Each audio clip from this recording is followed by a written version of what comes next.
asada tacos, boy.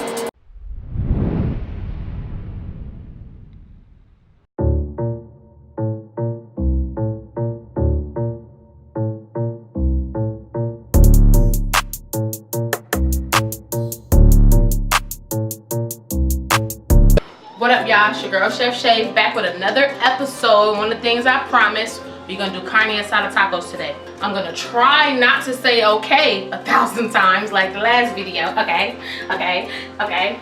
So what we doing today? I did it already. What we doing today is carne asada. We're doing authentic carne asada, so we're gonna use steak. I do not like using the cut of steak that other people use to make carne asada because I think that it takes the moisture out of the meat. A lot of people use a flank steak. Flank steak doesn't have a lot of fat in it. It has a lot of meat, but it's not a lot of fat. It has a lot of marbling throughout the meat. You see a lot of the fat, and you see it throughout the meat. This is gonna help to when we cook it and we sear it and we render it down, that fat is gonna keep the moisture in the meat, and that's what we want. Who wants to eat a taco with dry meat? I don't. It's a little hot, so I'm gonna take this off. I'm old school and I do not use measurements, okay? I shake until I feel I need to stop, or like some people like to say, until the ancestors say, that is enough, my child. First thing we wanna do is we wanna make sure that all of our utensils that we're gonna use are sharp and ready use. I showed you guys how to do this before. We're gonna go from tail to tip, even strokes.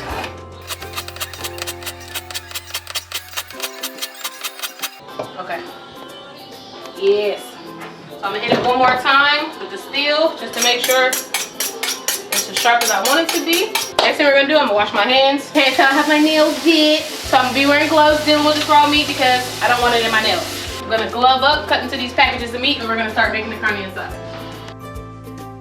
So as you guys can see, we got some of this already chopped up just to save time. So I'm gonna show you guys how to cut up the steak against the grain properly so it doesn't become all tough and rough.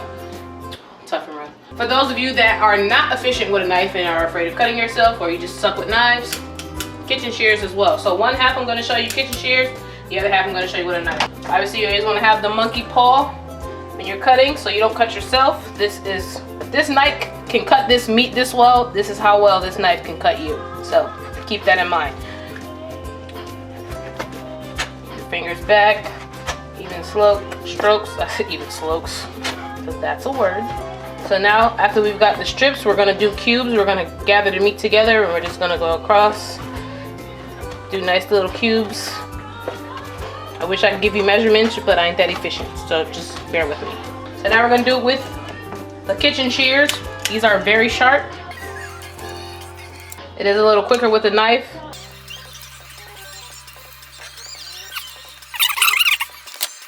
Now for the cubes, you're just gonna snip off little tidbits.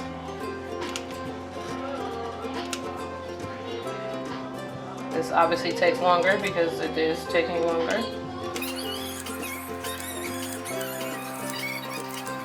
Okay, so now that I cannot escape this freaking okay. All right, so now we got the meat all chopped up. This is ribeyes, fine cubed. We're gonna dump it into our little mixing bowl. Okay, what we're gonna add to this is, one of the first things we're gonna add is cerveza, which is beer. It's just a little bit of Corona. Don't worry, I killed the rest. We're gonna put the beer in there. So we're gonna put a little bit of garlic in here. The trick to seasoning anything is a little at a time, because if there's not enough seasoning, you can always add more. However, if there's too much seasoning, once it's in there, it's in there. And taste as you go. If this flavor is not giving me the action I'm looking for once it's done, I can always add seasoning. But if it's too salty, I can't take the salt out. If it's too spicy, I can't take the spice out. So a little at a time is always best. We're gonna put about maybe 2 teaspoons of pepper. When I season things, I season them the way they coat whatever I'm making. I don't want this to be too spicy and peppery, so I'm not gonna overload it with pepper. I just want a fine layer of it. Same thing with the salt. I want to be able to see it, but it doesn't need to like coat the crap out of it. A little bit of cumin. I would say a teaspoon of cumin. Cumin is a very, very strong spice. If you add too much, it will overtake the entire dish and it will be the only thing you can taste. Dash of paprika. Also gonna add fresh cilantro, which I'm gonna julienne. Now when you're julienne something, I did clean this cutting board and I cleaned off the knife. You wanna bunch the herb together. Try and get it all together so you can get even strips. I hate cutting cilantro and then you have all these leaves left. And I'm gonna slide my sharp knife against it.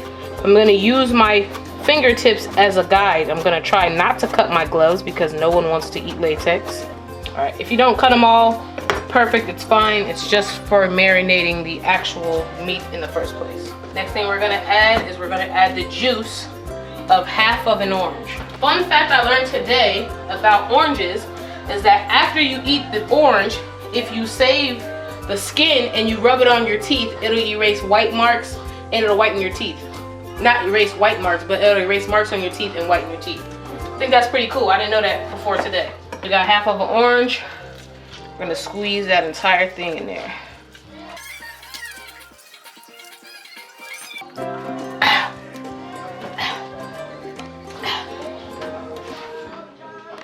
Okay. Next step is lime juice. Now, I messed up my lime juice bottle. If it was not a lime juice bottle, I would suggest doing like a tablespoon or 2 of lime juice. But we're just gonna squeeze this. As you can see, there's multiple streams because I opened it incorrectly because I'm a retard. I did a few circles, laps of lime juice. If you ever want to take away the spice of a jalapeno, just remove the seeds in the inner part. The seeds is where all the heat is at, but I want some of the heat, so we're gonna leave it completely intact. We're just gonna chop it up really fine and add it to the carne asada. Alright, I'm about to taste a piece of this jalapeno, see how bad it is. You see how big of a chunk I gave him too? Yeah, go ahead, eat that. Do that.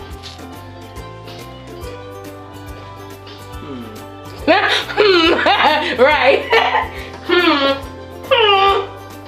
It's not that bad. Okay, yeah, now go get you something to drink. You sure? Nah, it's not. Right. It's not bad at all. You an OG, triple OG with the jalapenos? Half a jalapeno in the mix.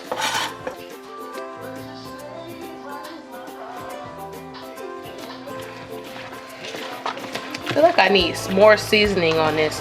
Now this is what I do. I learn as I go and I adjust recipes as I need to. I just pay attention to the results that I'm getting. So as I've mixed this up and I look at it, you can't really see any seasoning.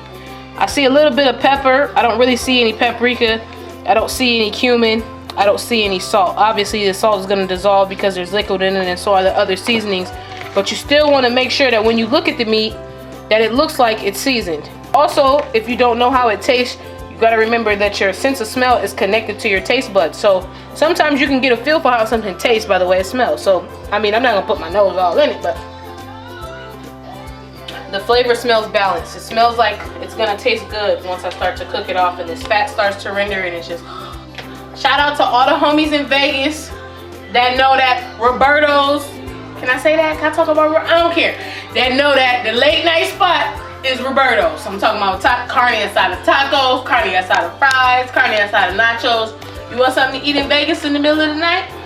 Roberto's.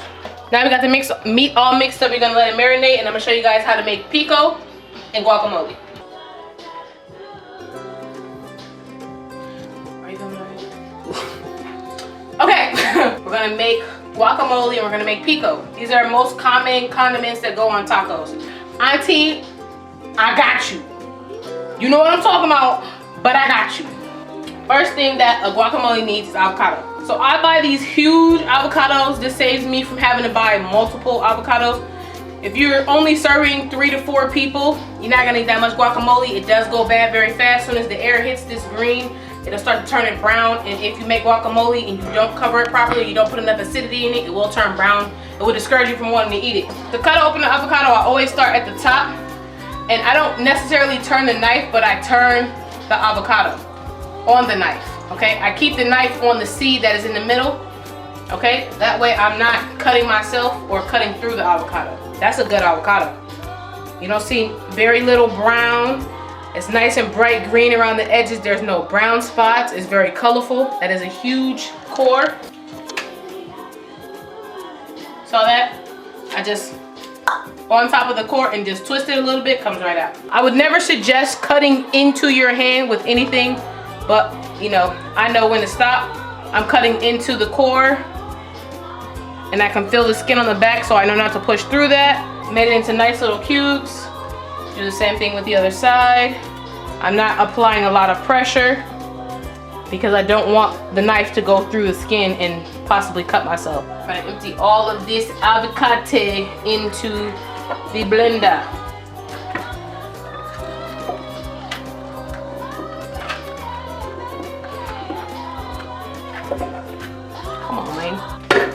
gonna whip the avocado.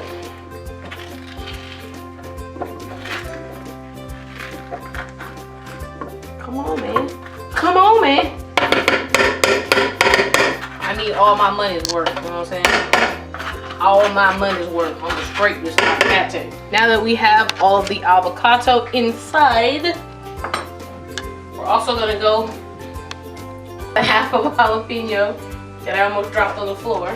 Mince this up real nice, make slits out of it. Don't have to worry about cutting this up too fine or anything like that because the blender is going to do that job for us. I want to show you guys something really quick. You want to pay attention to the type of herbs that you get and if they're any good. I don't want to serve this to anybody because I don't want to eat it. I'm glad it fell off. See how it just discarded itself?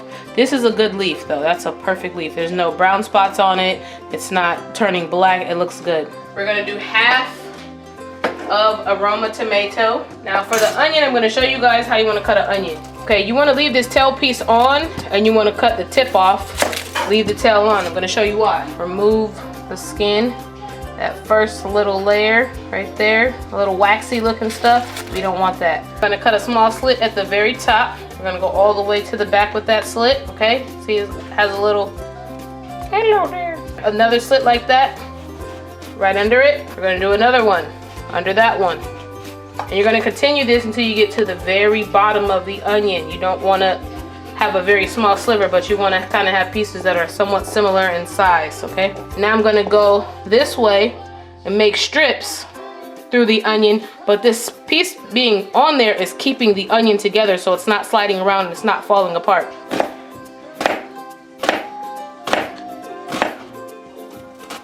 So now we're going to go across this way and we're going to get our small pieces that we're looking for.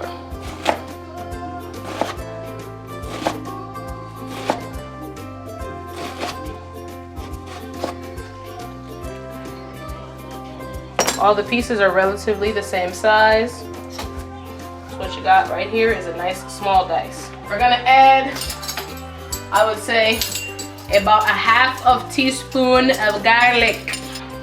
Should be good. I can't measure the lemon juice because I messed it up. For this amount, I'll probably do a half of a lemon. I'm sorry, a lime. Pepper, salt. I would say about a teaspoon of each and about a half a teaspoon of cumin. I want it to puree. Bear with me, it's gonna be loud.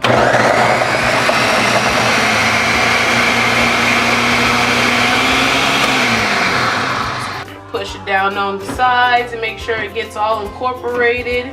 I can tell by the way that it's blending, it might not be as ripe as we want it, but not to worry, I have another avocado I can add to it to get that smoothness that we want. We don't want it to be chunky, we want it to be kind of smooth. So YouTube, I'm gonna keep it 100, okay? I did not plan on using this to make this because it's too big and it needs, in order for the blades to actually do the job, it needs to be up higher. I had a smaller one that I didn't realize until today that it does not work. So, just like a lot of cooking, sometimes you have to make adjustments. We're gonna make an adjustment. I'm just gonna smush it, but it's not going to chop up my cilantro, so my dearest apologies that my backup plan ain't work. 2 tablespoons of each tomatoes. Now I'm regretting my decision not to chop these up finer because it didn't work out the way I expected. Got a nice thick guacamole. It's not the consistency that I wanted, but it is still a guacamole and it will still taste bomb on some carne asada. But to make sure that it is the flavor profile that I'm looking for, I am going to taste it.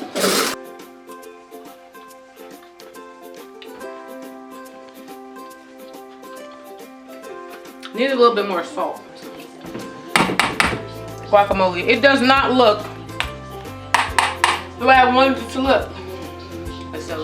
A quick trick to removing the leaves off of cilantro when you don't want to get the stems is to use a fork, okay? So I got this fork, I'm just gonna go through the grooves and it's gonna remove a lot of the cilantro for me. It gets caught on the fork, but it's removing the cilantro for me without getting the stems. So what I'm making right now is the pico to go with the tacos. Okay, so far I have the onions that you saw me cut up earlier, and I just cut up the rest of the Roma tomatoes that I had. I am going to measure out the salt and pepper that I'm going to put in this, because I do want you guys to understand that most times when you're doing salt and pepper on anything, your ratio is going to be 1 part salt, half parts pepper. So you always want to have more salt than pepper. So if you're doing a teaspoon of salt, then you want to do a half teaspoon of pepper. But I don't want that much salt or pepper in here, so I'm going to do a half teaspoon of salt. Hope to God that's not too much, because it kind of looks like it. Now I'm going to do a 1/4 teaspoon of pepper, a half teaspoon of garlic. Since I'm sprayed onto the side, I'm just going to fill it up that much, because we should have about a teaspoon now. Half of a jalapeno.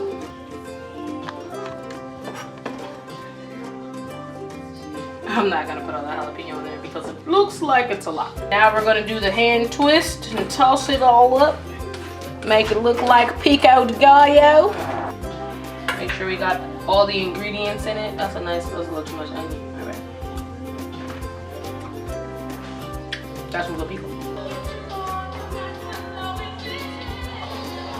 You started already? Now we're ready to sear off our meat for the carne asada.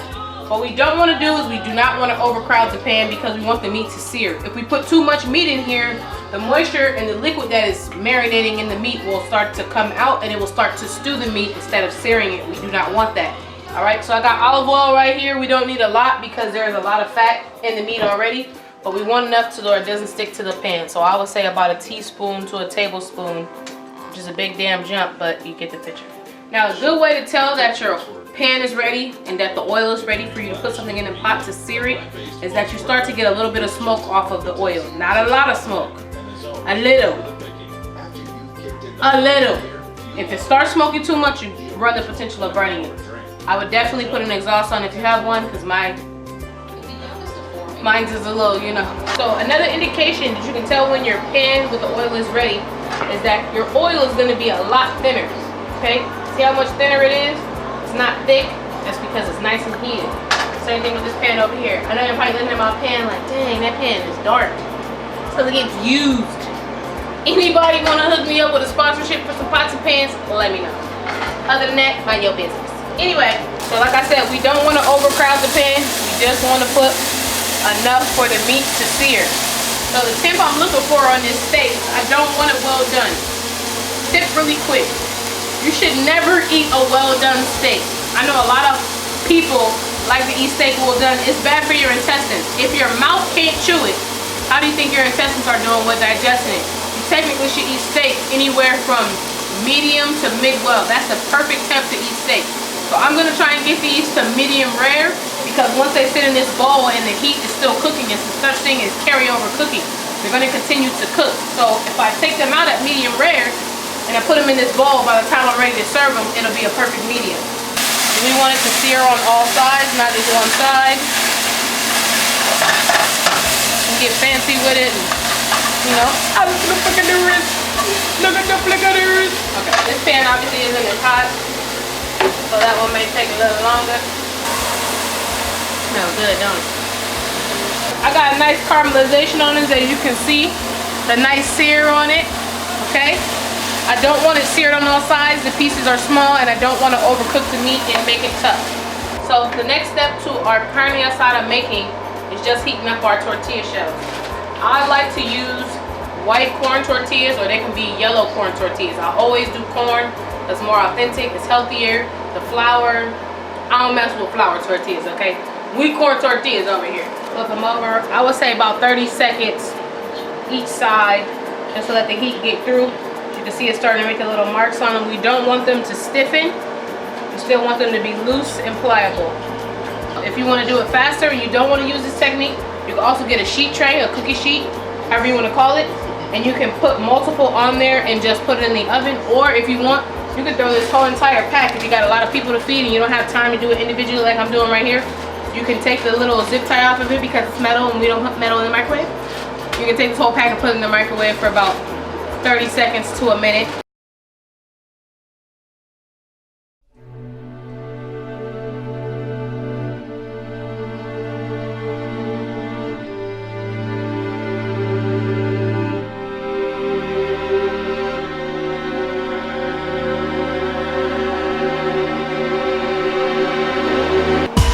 asada tacos, boy.